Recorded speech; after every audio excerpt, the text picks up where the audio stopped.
Hi, I want to introduce you to our bench crosscut. First, the story of where it came from. This is our joinery crosscut, become one of my most favorite saws. Cuts like silk. And the problem is I designed it to be used cutting joinery, and because I liked it so much, I was always using it, even for cutting off a board on my bench hook. So to preserve that, and to get something a little more purpose-made for the job, we came up with a bench crosscut. So if I'm over here wanting to shorten this board on my bench hook, instead of using my good joinery crosscut, I come over here and I use my bench crosscut.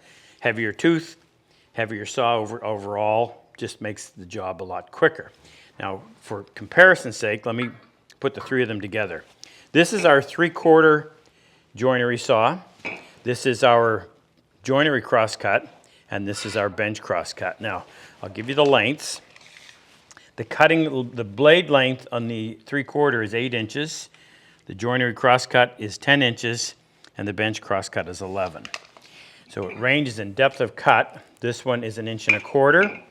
The joinery crosscut is 1.5 inches. Fox is closer to 1 5/8, and the bench crosscut is 2 inches. Saw plate, thickness of the actual blade.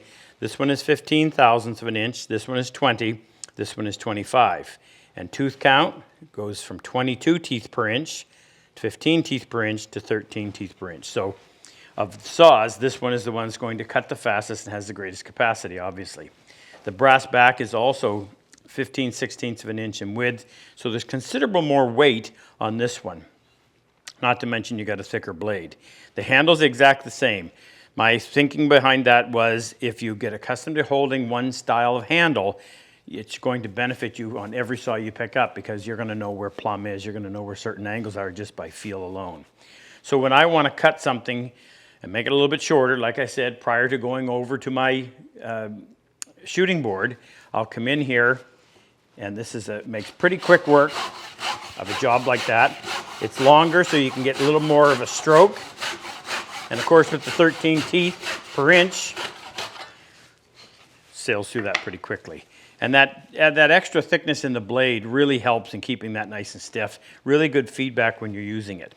Now that saw also comes with the extra large handle. So if you've got a really big hand, we reference that if across the base of your palm exceeds 4 inches, then you're going to want to look at getting this saw. And I'll just put them one over top of the other so you can see exactly how much bigger that saw handle is.